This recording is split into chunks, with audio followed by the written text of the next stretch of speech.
Hey guys, Kiwi here. In this video, I'll be breaking down and analyzing the Oceanside group going into the Season 8 finale for The Walking Dead.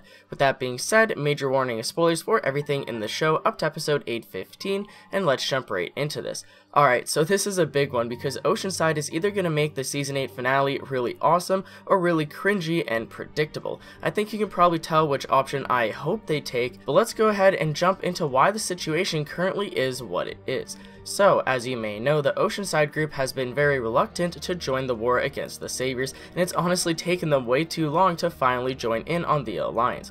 Granted, they've had a rough relationship with the survivors, considering that they took their guns in episode 7:15, along with Enid killing Natanya this season, but the Oceanside women know that the Saviors have good intentions, and that they're only doing what they have to. It's selfish and inconsiderate for the Oceanside to not just join up and help, as I wish that they could have just overpowered Natanya or gone without her or something. And even after she died, they should have just turned around and joined forces. I guess the writers of the show didn't want Sydney to be like, okay Enid, you killed my grandma, but I'll help you finally. So it makes sense that Sydney would be mad at first, but this has just gotten dragged out to the point that I'm starting to roll my eyes. And I actually really like the Oceanside more than most people. I really enjoyed season 7 episode 6 Swear, but geez, it's hard to defend these guys. Like, this is just kind of getting ridiculous. And as far as Aaron goes, really? His plan was to just sit there and hope that the Oceanside comes along and saves his life? Aaron didn't even go back to the Oceanside community per se. He just stayed in the woods beside them alone and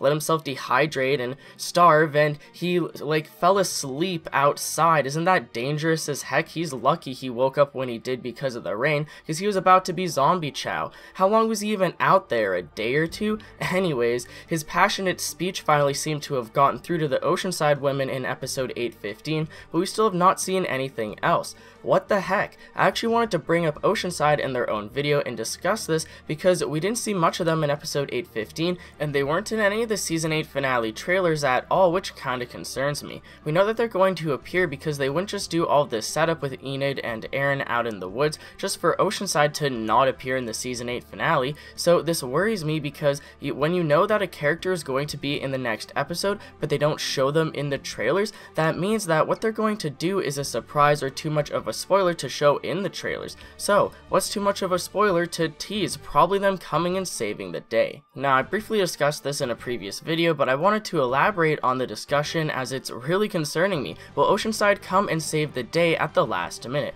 Will they be the deus ex machina? If the Oceanside women ended up deciding to come back to the hilltop, I would have wanted them to arrive there before the final battle started. This was because I wanted the Oceanside army to be inside the hilltop walls and ready to battle, not just arriving partway through it. I was hoping that we'd see them band together and return to the hilltop in episode 8:15, but that didn't happen. We had all the setup for it to happen, but we just didn't see it happen. Now, I don't want Oceanside to come out of nowhere during the final battle and save the day by shooting Negan in the back. In the promo trailers for episode 8:16, we literally see Rick and Maggie's group leave to go and take out the Saviors and fight Negan, and as I've said, we don't see the Oceanside anywhere. Now, it's possible that they're with Rick and they're just hiding them from us, but I doubt that. I feel like we would have seen at least some Oceanside extras with Rick and Maggie out in the open field, or with Carol and Morgan or something, maybe taking out some of the decoy Saviors, but the fact that we literally don't see anyone from Oceanside or Aaron at all makes me believe that they won't be arriving till after Rick walks into Negan's potential trap, and that really sucks. And since they didn't want to show any of the battle in the trailers, they're not showing Oceanside. What I fear is a moment where it looks like Negan has the upper hand, but then the Oceanside women come out of nowhere from behind and save the day. I don't want the Oceanside to be our deus ex machina, just like how Maggie came to save the day at Alexandria in the season 7 finale. Not only would that be a repeated story, but it would just be a cheap way to get the upper hand at the end of the war. I want either the Oceanside people to be there to fight the war from the beginning, or not at all. Seriously, I've said this before and I'll say it again. No showing up halfway through the fight to save everyone, okay? How funny would it be if Oceanside showed up and the war was already over? Rick just looks over and he's like, yeah, we got him. Thanks. And now that we know that Rick is walking right into Negan's trap going into the Season 8 finale, it seems like a perfect setup for Oceanside to save the day. Rick thinks that he has the upper hand due to Dwight's plans, but Rick ends up getting screwed over and led right into Negan's trap because Dwight was discovered and given fake plans. Rick is injured, his people are ambushed, and Oceanside comes in to save the day. I swear, please have the show prove me wrong. Please tell me I didn't just describe the Season 8 finale before it's even happened. I have high hopes for this finale as it is the end of All Out War, and if Rick is going to win it, I want him to figure out a way to get it done on his own. Too many times Rick has been on his knees about to die and someone else randomly saves him, whether it's Maggie in Season 7, Carol at Terminus.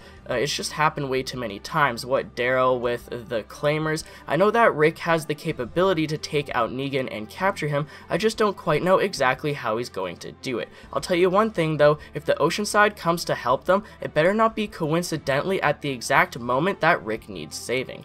One final thing, as of episode 815, Negan pretty much confirmed that it was indeed Simon who lined up all of the males from Oceanside and killed them. Now that Simon is dead, how will the Oceanside feel? Sadly, there probably won't be any way for them to find out before the final battle happens, but what if they do eventually arrive at the sanctuary and find Simon on the fence? With Simon dead and Negan most likely getting captured by the end of the Season 8 finale, Oceanside will finally be able to live like normal survivors again instead of being constantly paranoid, hiding, and unable to trust strangers. It really is a shame that the Saviors caused people like Netanya to become what they were, but hopefully after the next episode, no one will have to live like that again, especially not from the Saviors. Let me know what you guys think about all of this. That's pretty much it for the video, guys. I'd appreciate a like on the video if you've enjoyed anything I've said today, as it helps me out more than you can imagine. Feel free to subscribe for more Walking Dead content in the near future, and if you'd like to take that extra step in helping support my videos, consider checking out my Patreon as well. There's a bunch of different rewards involving the channel, such as a chance to directly influence the videos being produced, link in the description.